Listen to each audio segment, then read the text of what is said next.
Hello, hello, everyone. Happy Thursday, wherever you are in the world. We are excited to be having this conversation today. Live with me is Susan Glover, and Susan and I are going to be talking about the kinetic chain of story.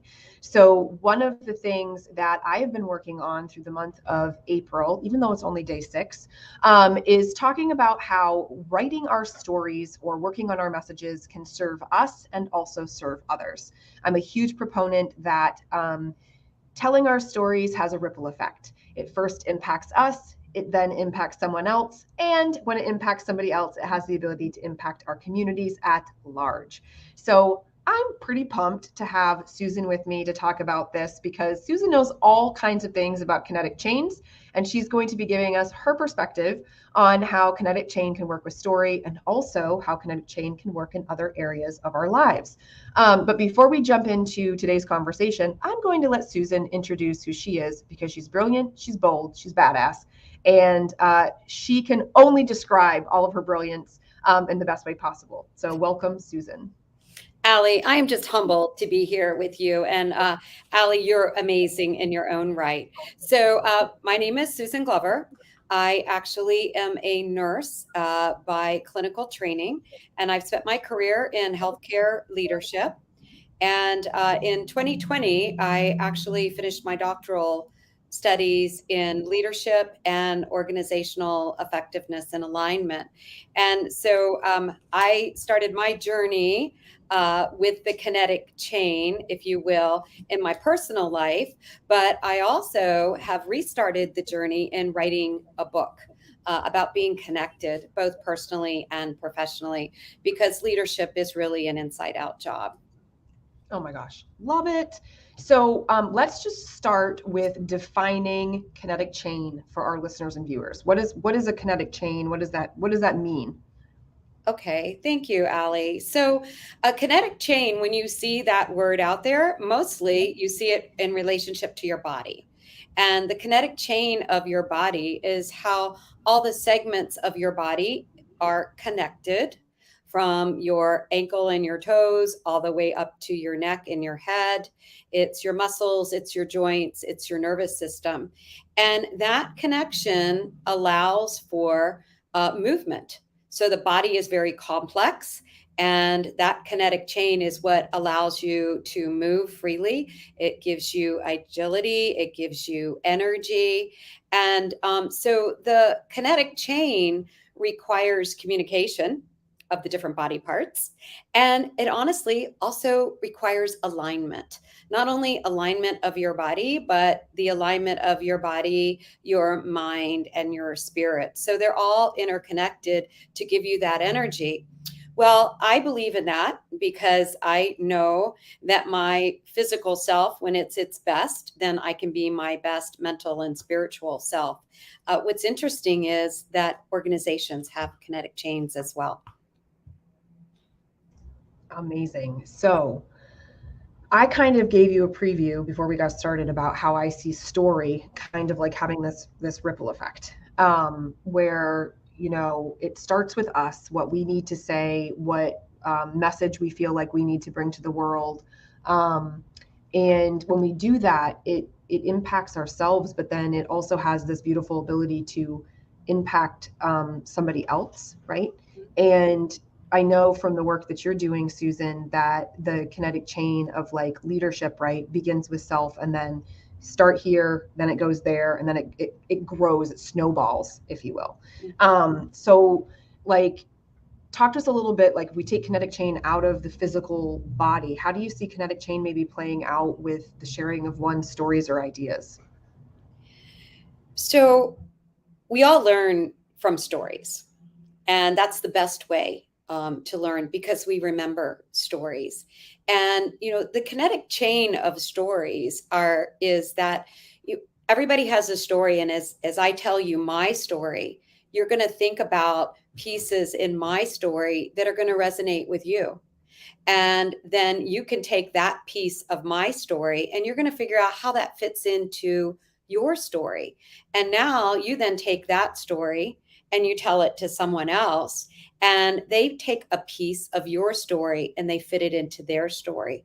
And so that's kind of the kinetic chain of stories. And, Ali, you said something in the very beginning, and you said, it's about the individual and it's about other people together and then ultimately the world. And as I started thinking about writing this book, and even my own life, my mission is really about having an impact to have a kinder, gentler, happier, and healthier society. And so it's through our stories that happens, and through how we have the ability to inspire each other. And today, people that listen to this time with us today, hopefully there'll be one little piece that inspires you, and you're going to go do something different. Have an amazing day. Joie de vivre, my favorite saying. I love it. Oh my gosh, all of that makes my heart so happy. One of the things that I have been saying a lot in my space has been write the book that will light up your world and ours. And I really mean that in this kind of like activating, healing kind of way that, when we take that step to honor our own truth or honor our own story or message, right? We feel lighter and we feel more aligned and we feel more joyful and happier, right? In our existence, we feel more grounded in our own experience and reality. And in doing that, like we're able to kind of help another person activate their healing, which activates another person's healing, right? And goes right to what you're talking about with like a more peaceful, happy, joyful world, right? And I truly believe that starts on the individual level. I know that some people look at, our culture as being very self-centered and selfish, and they can see that as a negative. But like, I really believe, it's that whole airplane analogy, right? Like, give yourself the oxygen mask before you help the person next to you, Yes, yes, right? absolutely. Absolutely. And so, I kind of feel like we got to take care of ourselves before we can take care of anybody else. We've got to like figure out what's hurt or broken or unhealed in us in order to step into our greatest potential so that we can then help other people reach theirs. Do you want to speak to that at all? Yeah, I do, and I'm going to tell a story, right? So, I've always been somewhat of a health zealot for a variety of reasons. But when I started my doctoral work, honestly, I didn't think that I was going to be able to do it. And I quickly knew, when I say I'm going to do something, I'm going to do it. And that's when, you learn how to reach deep inside you. And I actually tied my physical acumen to my mental acumen, or my ability to do this type of work, because the doctoral work is really inside out work. And I utilized my physical training and my understanding of my physical being to really give me the kinetic energy and the confidence to do the cerebral work or the mental work that I needed to do in my study. And so as I was going through this, I realized the connection between my physical being and my alignment and my mental and physical and spiritual balance with that of my ability to do work. And it also gives you the ability to be more curious than certain about other people. And that's really a starting place. Is, it's easy sometimes to think the worst. Somebody appears to cut you off when you're going down the road, right? First thing you think of is, they cut me off. Well, maybe they didn't cut you off. Maybe they just didn't know where to go to get out of your way. And so they decided they had to speed up. But being able to think the best and to be more curious than certain about people and their intentions really opens up a whole world.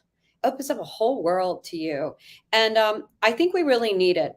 The world after COVID, during the pandemic and post pandemic, many articles written on the anxiety and how anxiety turned into aggressiveness, not even assertiveness, just aggressiveness. So it really is a good time to think about your own kinetic chain and how that relates to the rest of the world. So one of the things that you were saying, like totally, I'm going off script, but it just like, it like dawned on me as you were talking. Like, so we were talking about your doctoral program and how like your physical kinetic chain was really important to the cerebral work that you needed to do inside that program. And isn't that the freaking truth when it comes to the people I work with in writing their books? Um, I'm constantly like, what are you doing to celebrate your wins? What are you doing to create balance? What are you doing for self-care, especially with people who are writing the harder stuff, the memoir about trauma or Right. loss or grief, and it didn't even occur to me that like what I'm actually asking them to lean into is taking care of their physical self, so that they're also taking care of like their emotional and mental self, which is really where a lot of our writing is like taking place. It's like all up here, and getting it on the page then allows us to feel it again. But what do you do for the rest of your body to provide it with energy and nutrients to sustain that kind of cognitive and emotional lift that is required when you're working on developing a book? So you gave me that whole new perspective. So thank you. My story is going to build your story. That's absolutely correct. So let's talk about your book. So the first thing that I want people to know is kind of high level, like what's your book about? What are you going for? And then I would love to know, how do you aim for your book to serve other people? Beautiful. I love it. So I'm very excited because the book is, it's not a memoir of my personal story, but it really is a memoir of lessons that I've learned, and I think other people can take those. So it's a journey. It's a journey for anyone who wants to be their better self, a journey for anybody who wants to be a better leader, and a journey for anybody who really wants to view themselves personally and professionally as their own chief culture officer, because we have the ability to be who we want to be, and leadership's an inside out job. So the first part of the journey is really going to be talking about you, your health, your ability around being mindful, mindset, your kinetic chain. How do you strengthen that? What are some practical things you can do to be your better self? And that really cues you up for the next part of the journey, which is, how do I now, if I lead myself and I'm showing up for myself, how do I show up for other people? How do I lead other people? And that takes you right into the fact that, just like human beings, organizations have kinetic chains, right? They have groups of people, just like you have groups of areas, body segments, and there has to be good communication. There has to be good alignment. Your leaders have to be able to lead with confidence. They have to be able to give their team members confidence. And then we end up with looking at, really, how does this impact the culture? And what is that ultimate responsibility that we have to not only create our own culture in our environments, but our responsibility as a leader to create the culture in an organization, and how impactful we can be. So it's a great journey. It's a lot of fun, and you get to walk away with some practical tips. Some you might like, some you might not, but it lets you add to your story. I love it. So this is like such a timely thing, right? Because even if the book's not due out until sometime 2024, there's no way that we're going to have figured out all of the crap with our business models right now. Like, and I think this is going to be extremely relevant as we're kind of coming out of this global pandemic, trying to not even reestablish normalcy. We're reevaluating so many things right now in our kind of professional world, whether it's corporate, nonprofit, healthcare, whatever it is. I feel like there's this big, grand kind of like reassessment era of like wondering if what we're doing or have been doing has really been serving, and finding new ways to work with each other as people. And so I feel like, this knowledge that you're going to be sharing, these insights, are going to be so useful to people who are trying to reevaluate the leadership in their organizations. And I think that's probably why they're going to go to grab the book, and they're going to get so much more out of reading your book, because they're going to realize, oh crud, I got to like start with myself I didn't realize how much work I had to do, on Maybe just not. me, Maybe not. right? But like to then kind of like climb the ladder, if you will, to then make that impact in a greater culture. Allie, I want to make a point here, and it's something I came across recently. Organizations, whether you're healthcare or not, are complex, and they're becoming more complex. The words of matrix relationships or matrix organizations.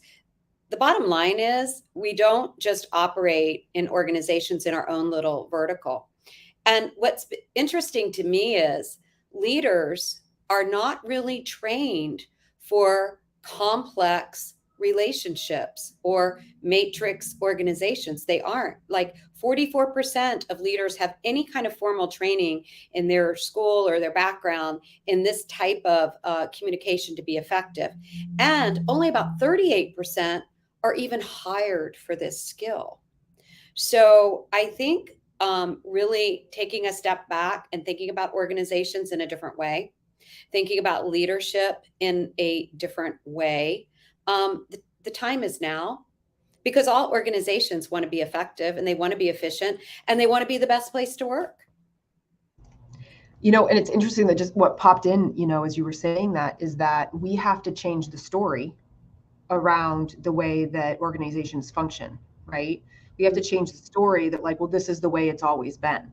Well, that's just not a winning mindset or belief system, right? Right. Or we have to change the story of like, let's promote the person who is really good at their actual technical job into a position of leadership and expect that they're also going to excel there without providing any kind of support, training, guidance, whatever it is. So it's like there's like this narrative piece that has to completely be reframed. Absolutely. And leaders leading leaders, that's a different type of leadership than Mm, leaders leading, or managing frontline. And so it actually is something that you need to lead with humility, but there's a balance between humility and confidence, right? So yeah. there's courageousness and there's humility, and balancing those two, which is alignment, that can be difficult. That can be difficult. So I believe everybody needs a leadership partner, and it's kind of like part of the kinetic chain, number one. And number two, it goes back to your previous point about sharing the story, right? Because I will learn from your stories as a leader as you will learn from mine, and then we'll think about things in a totally different way. Yeah, yeah. I mean, it's so true, right? There's literally nothing that is done in isolation. So, our bodies don't work that way. Like this muscle group isn't necessarily separate from that muscle group, right? No. Like, this part of your spine is not separate from your leg bone. Everything works together, and it's the same thing with people. And even like, I talk about this in the writing realm. This idea that you're like holed up in your bedroom writing by candlelight by yourself, and the whole journey is like one of isolation is not realistic. At some point, you have to have readers and editors and a publisher and all these other people come into play. And if you're smart, you'll be working with somebody way before you even need all of those other people. So we need teammates, we need community, like we need each other in all these ways. So Susan, I've got another question for you, which is how has working on your book actually served yourself, right? Because if it starts first with us and then migrates out to others, how has this writing journey served you? So I'm going to give you a story. This is a true I love story. it. A couple weeks ago, I was meeting with a colleague, and we were having a discussion where his point of view and my point of view didn't match. And I actually had the opportunity to really take a step back, a very calm step back. And I actually celebrated with him the fact that we had two different points of view. We didn't agree with each other, and we probably weren't going to agree on that day. And it really goes to being more curious than certain. And we ended up, and I think is a very good place, which is we have an interim solution, and we'll come back and we'll revisit it. But there wasn't emotion, there wasn't heatedness, there wasn't any of that. And I think as I sit and I think about leadership, I think about alignment, communication, the work that I do, with my own self and with other leaders, that really brought to the forefront, if I'd failed miserably in that conversation, then I would be very hypocritical to be sitting here and writing a book, right? So this writing this and thinking about it just keeps it in front. And actually, it's like in hospitals, we nurses and doctors, we do what? We train student nurses and student doctors, and they always say it keeps the doctors and the nurses honest when you have a student following you around. So yeah, it's kind of being a student of myself. But Ali, I want to go back to a point you made, and that is, and this is what you are very good at. And remember when we first started working together, I said I've been on this hamster wheel, and I can't get off my hamster wheel, and that was because I wasn't doing it by candlelight, but I was on the hamster wheel all by myself. So I needed to have, not that you're a hamster, but I needed to have another I'm person. happy with that. I needed another person to say, yeah, or did you think about this, or walk this concept a little bit. So it is iterative, and it requires input from other stakeholders in a intentional way. Yeah. Yeah. We all need a feedback loop. I love what you said though about being a student of your own teaching. I think that that's super important. And I think that alone, what a great lesson for any of us who are in service industries to be mindful of. Like I try not to promote anything to a client that I wouldn't have tried myself, because how otherwise, how would I know that it worked, or that it might be beneficial, or that it would be worth trying? So I think that that's really, really important. And the whole, like, the integrity piece, really, right? Like, practice what you're going to preach, so that you can feel like you're staying in integrity, you can feel like you're staying in alignment, and you do become the voice and the spokesperson for your ideas, because you're living them out. You're being as honest as you can and authentic as you can about them. So Susan, this has been fantastic. Where should people connect with you if they want to be following you along and know when this book is going to hit the shelves? Thank you for that question. So LinkedIn is a great place to find me, either as Susan Glover, or you can also look for me in Tour de Force Partners, which is the organization that I founded, which will launch in early 24, which is a leadership and organizational effectiveness practice. So either place, follow me along and look for my book early next year. Yes, it's going to be great, everyone. You're definitely going to want to add this to like your side by desk reference, so that when you're feeling a little bit out of sync with yourself, you can grab Susan's book and remind yourself of that leadership journey being from the inside out. We can all benefit from Susan's book, no matter what industry or field. And she's going to have lots of really powerful things to share. So please go connect with Susan, follow her, go check out Tour de Force. Susan, thank you so much for this delightful conversation. Everyone, I will be back again interviewing another wonderful author in the making here in the next couple of days and weeks. So please be watching this space for the next live interview. If you can't be with us live, please catch the replay.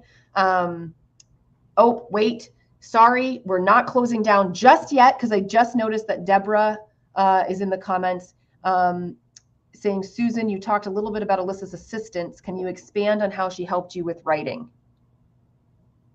Okay, yes. So Ali, I call you Ali. That's why I was like, okay, who's Alyssa? Who is this person? I'm not working with anybody named that. That's the other person on Boxer. That's what it is. That's what it is. So how Ali has helped me is number one, she gives you a framework, right? She gives you it's like a play. So she gives you the framework of what the journey is going to look like. And I think you even called it a journey, the journey in the book, that is. And then from there, she gives you tools that you actually do a lot of background work to get started. And I'm almost 3 weeks from finishing my background work. But yes, and then it'll be really sitting down and writing against my background work. But I would say Allie's methodology is sound. She's extraordinarily, number one, organized, but number two, creative. And she sees patterns in my thinking that I can't see sometimes. And then she'll say, go take that for a walk. And, so I'll take those concepts for a walk, and then another concept is birthed. So, yeah, Allie, I love your organization, and I love your creativity and your methodology. It works, or at least it has so far. Thank you so much, Susan. I appreciate that. So Deborah, another piece of this really is, and Susan really spoke to it, but just that I really believe that the stronger the foundation for the book is before you draft, the better a guide and direction you have to go. Even while we know that writing is an evolution and kind of an organic process, it's still nice to have kind of a due north when you sit down to draft. And so the way that Susan's describing that we're beginning is essentially to put down those main pillars of the book, have a really robust and detailed outline for her to work from. So when she gets to kind of the depths of drafting, if you will, she's already really thought high level from like the 30,000 foot strategic view on what she's hoping for her book, what she's hoping for her audience, what are the main objectives, what kind of content does she want to cover, what kind of stories does she want to tell. And so it's very, I would say, robust and deep and what's the other word I'm looking for? Like a 360, like it's well-rounded in terms of kind of looking at it from all the different angles. And of course, Deborah, like although we're wrapping up this interview, if you have other questions, please pop them into the comments, tag us, and we can come back and we can add more depth to our answer. So Susan, thank you so much. I'll be seeing you soon, and everyone else, I'll be seeing you soon too. Have a great rest of your day and week, and we'll be catching you live another day. Thank you, Allie. Have a great day.